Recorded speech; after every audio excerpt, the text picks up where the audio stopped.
It's week 37 of A Year of Wisdom. Let's get to reading.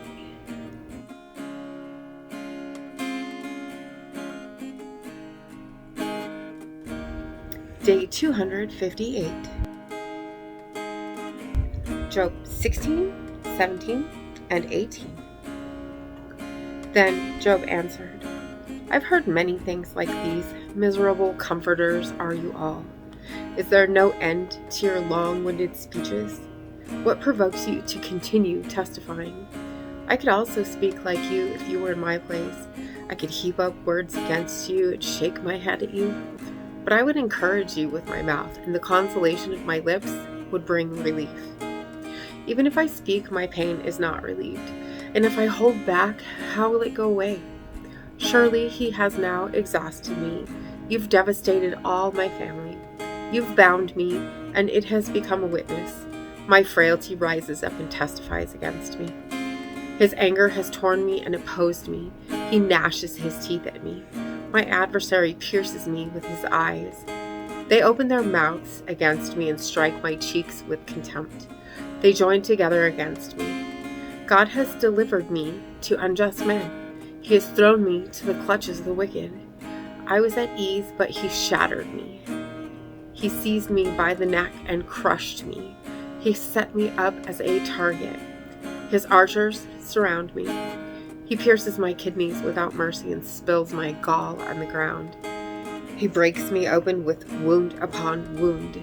He rushes me like a mighty warrior. I've sewn sackcloth over my skin. I've buried my horn in the dust. My face is red with weeping and deep shadows ring my eyes. Yet my hands are free of violence and my prayer is pure. O earth, do not cover my blood. May my cry for help never be laid to rest. Even now my witness is in heaven and my advocate is on high. My friends are my scoffers as my eyes pour out tears to God. Oh, then a man might plead with God as he pleads with his neighbor. For when only a few years are past, I will go the way of no return. My spirit is broken, my days are extinguished. The grave awaits me. Surely mockers surround me, and my eyes must gaze at their rebellion. Give me, I pray, the pledge you demand. Who else will be my guarantor? You've closed their minds to understanding, therefore you will not exalt them. If a man denounces his friends for a price, the eyes of his children will fail. He has made me a byword among the people, a man in whose face they spit. My eyes have grown dim with grief, and my whole body is but a shadow. The upright are appalled at this, and the innocent are stirred against the godless. Yet a righteous one holds to his way, and the one with clean hands grows stronger. But come back and try again, all of you, for I will not find a wise man among you. My days have passed, my plans are broken off, even the desires of my heart. They have turned night into day, making light seem near in the face of darkness. If I look for Sheol as my home, if I spread out my bed in darkness and say to corruption, you are my father, and to the worm, my mother or my sister, where then is my hope? Who can see any hope for me? Will it go down to the gates of Sheol? Will we go down together into the dust?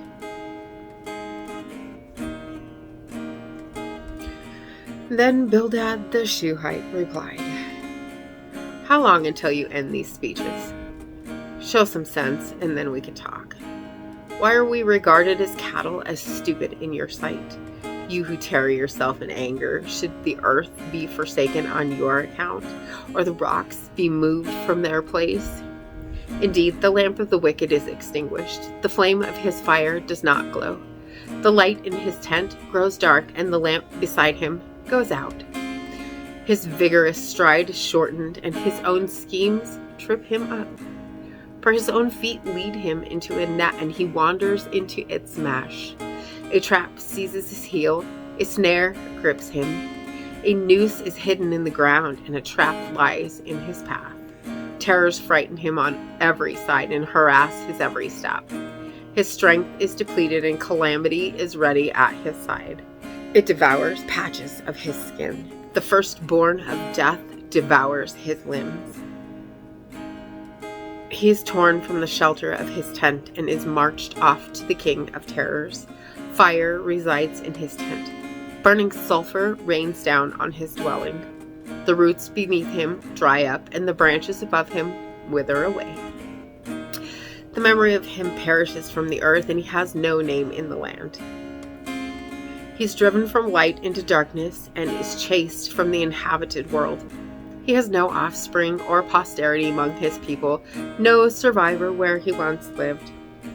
Those in the west are appalled at his fate, while those in the east tremble in horror. Surely such is the dwelling of the wicked and the place of one who does not know God. Proverbs 15. A gentle answer turns away wrath, but a harsh word stirs up anger. The tongue of the wise commends knowledge, but the mouth of the fool spouts folly. The eyes of the Lord are in every place, observing the evil and the good. A soothing tongue is a tree of life, but a perverse tongue crushes the spirit. A fool rejects his father's discipline, but whoever heeds correction is prudent. The house of the righteous has great treasure, but the income of the wicked is trouble. The lips of the wise spread knowledge, but not so the hearts of fools.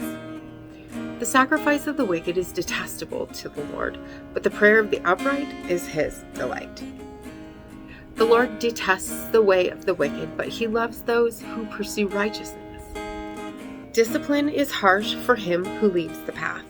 He who hates correction will die.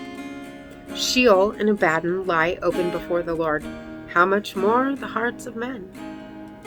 A mocker does not love to be reproved, nor will he consult the wise. A joyful heart makes a cheerful countenance, but sorrow of the heart crushes the spirit. A discerning heart seeks knowledge, but the mouth of a fool feeds on folly.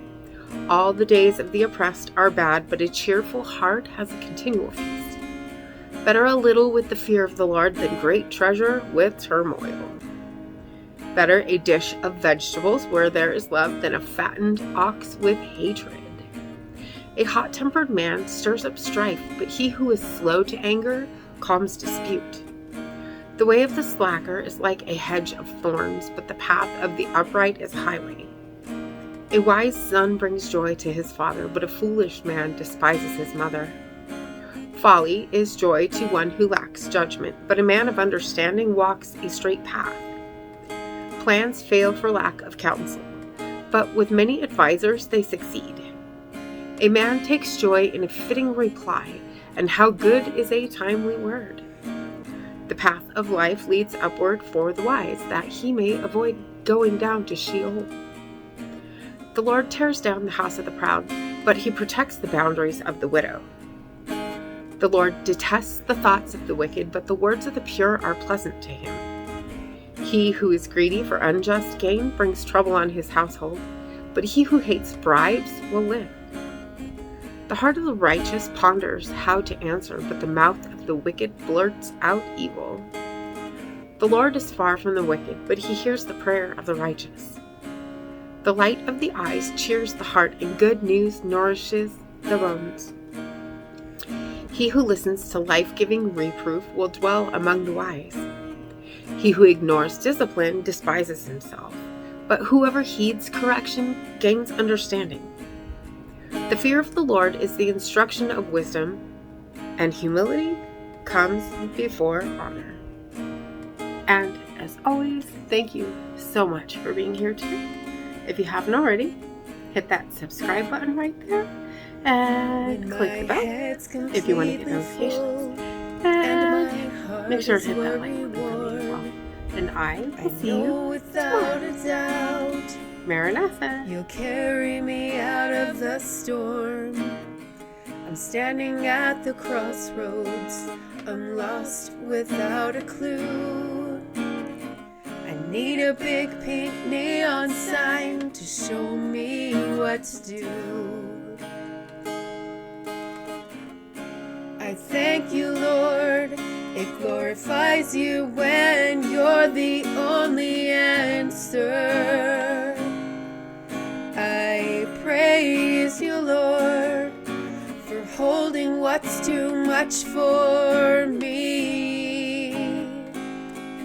And I'm amazed by you, Lord, because nothing's too big and nothing's too small to lay at your feet.